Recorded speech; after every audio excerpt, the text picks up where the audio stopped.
Guys, welcome to another video. And as usual, before I get started, go ahead and smash that like and subscribe if you're new to this content. And to my current subscribers, I appreciate you guys more now.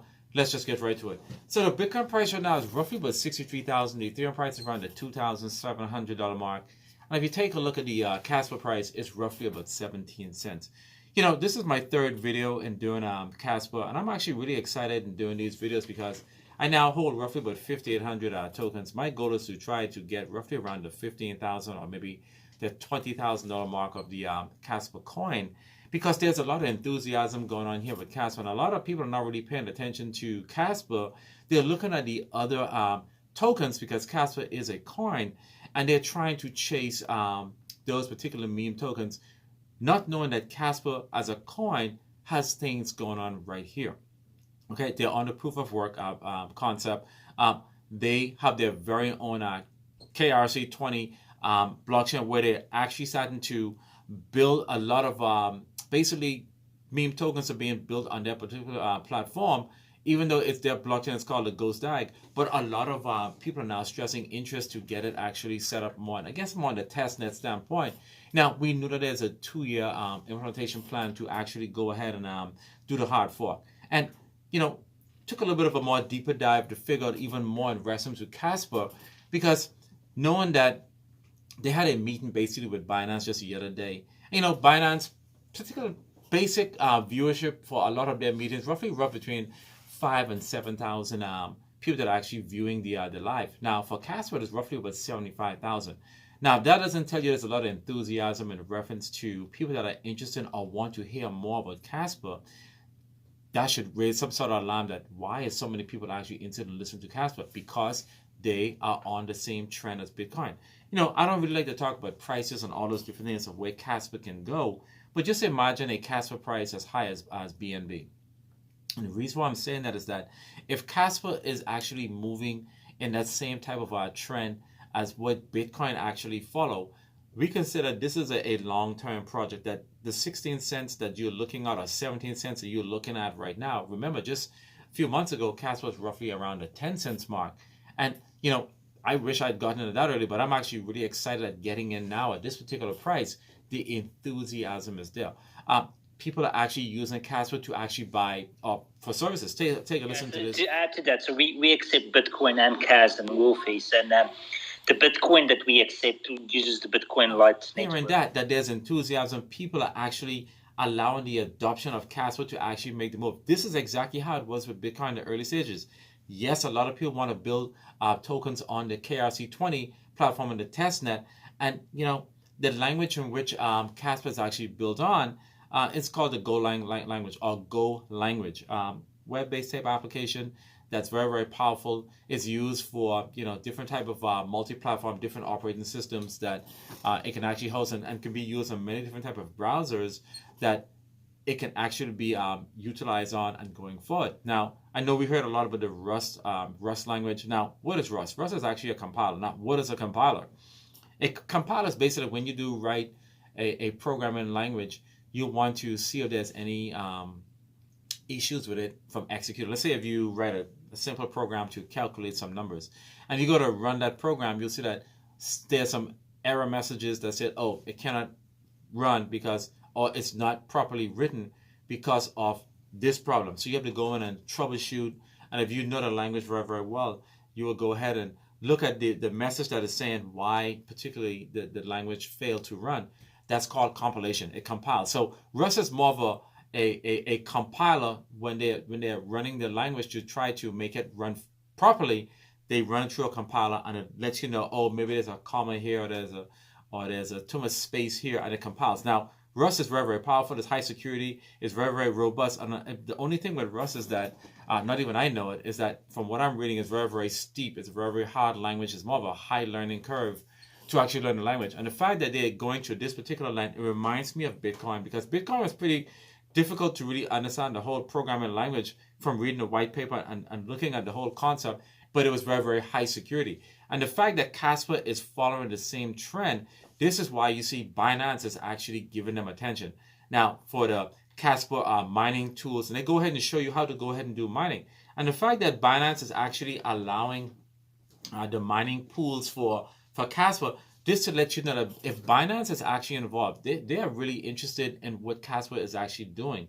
That should send a nice sound alarm to a lot of you that are watching the video. And for those of you that are actually holding Kaspa as well, is that knowing that if the largest centralized exchange is actually having a very, very good relationship or a good rapport with Kaspa, that to let you know that they're doing things that's actually interesting to Binance and the Binance developers, that they are allowing for the mining to be done basically on their platform. Now, Binance goes on to say that, this is by no means that they're going to go ahead and list Kaspa. But, if they're closing up to Kaspa right now and allowing all of these different things and seeing that there's over 75,000 people joining the live Twitter spaces and all those different things, Binance will take note of that, ladies and gentlemen. They will definitely take note of that. And so, something, there's a lot of interest here. We see KuCoin has it, we see Bybit has it as well. They're now going to look for volume.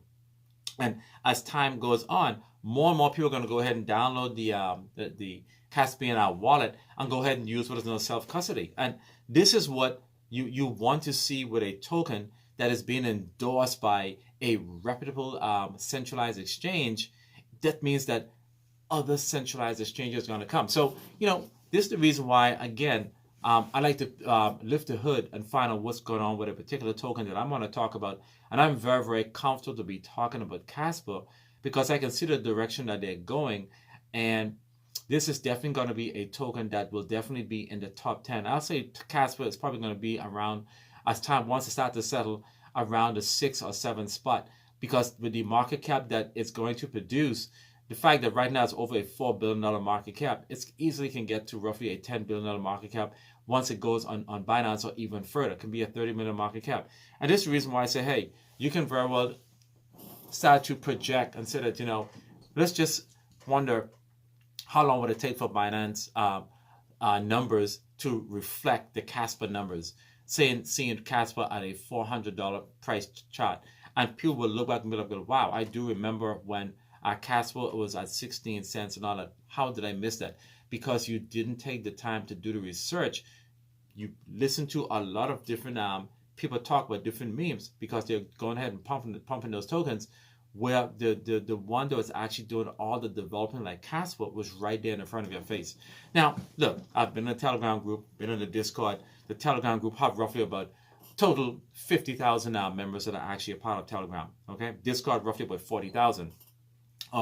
Really vice versa. Telegram 40, Discord 50,000, 90,000 people, and that's 90,000 people that actually knows about Kaspa. The masses doesn't know about Kaspa yet.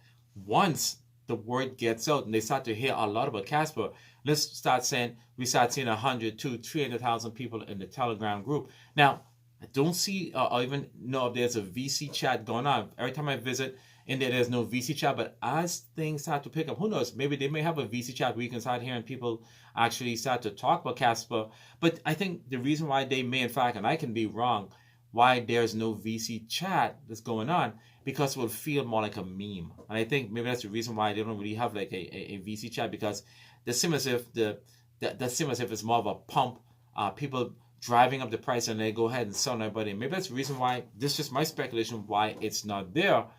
Maybe somebody can tell me otherwise. And the Telegram groups that they really have available, there's an official Kaspa Telegram group. Then they have it broken down into subset. If you want to talk about prices, you want to talk about mining or any different subject, you want to see what's going on from a developer standpoint, they have it broken down into subcategories, and that shows organization. And this is what I like. Again, we know the roadmaps, and the roadmaps, what I forgot to mention is that they talk about latency, and they want to look at latency, and as transaction happens, they want to see how fast the transaction goes. We do know that the hard fork is to go from 1 megabit blocks per second to 10 blocks per second.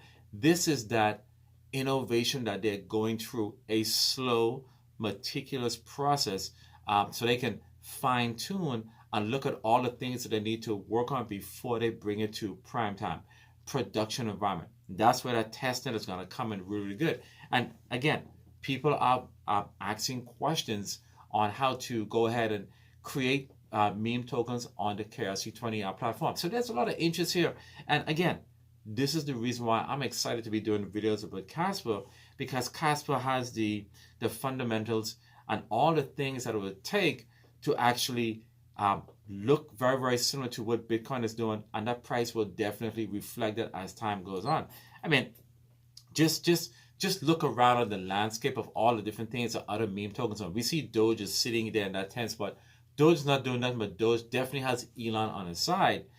You guys do know that I am an advocate for Ethereum, okay? Ethereum with Vitalik. I see a lot of similarities here, guys, with Ethereum. And the fact that they are not doing anything to actually pump and dump this particular price, it's a gradual process. Just imagine getting into Ethereum at the price what Ethereum is right now. And imagine getting into Kaspa right now to see where Ethereum is at 2,700. Hey, this is just to let you guys know the potential that's there as it pertains to Kaspa, where a lot of you that are, if you do get in at these particular prices, you can only win in the end.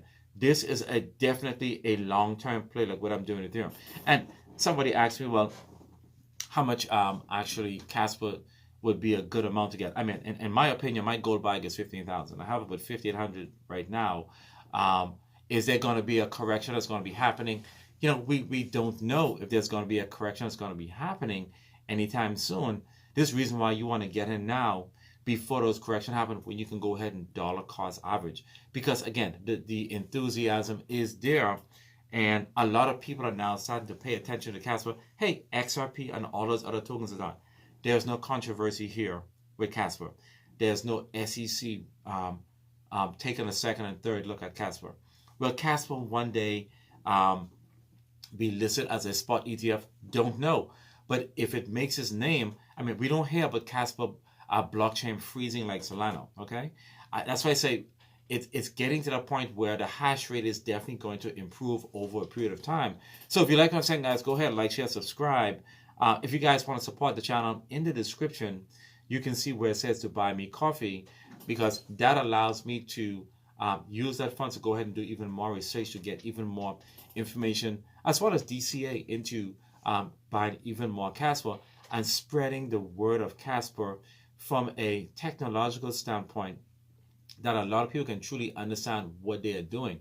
And I'm going to go ahead and be that person, go ahead and bring the information to those persons that want to know about Kaspa, why you should invest in Kaspa, why it is a serious project compared to a lot of the different projects that I've talked about in the past, and why is this project going to be around for a very, very long time. And the prices that you're looking at right now is not going to be the prices you're going to see in 2 to 3 to 4 or 5 years. So this is the video I want to bring to you guys. Hope to see you guys on the next video. And the question is, when are you guys going to get some Kaspa coin? So until I see you guys again, you guys have a wonderful day, and peace.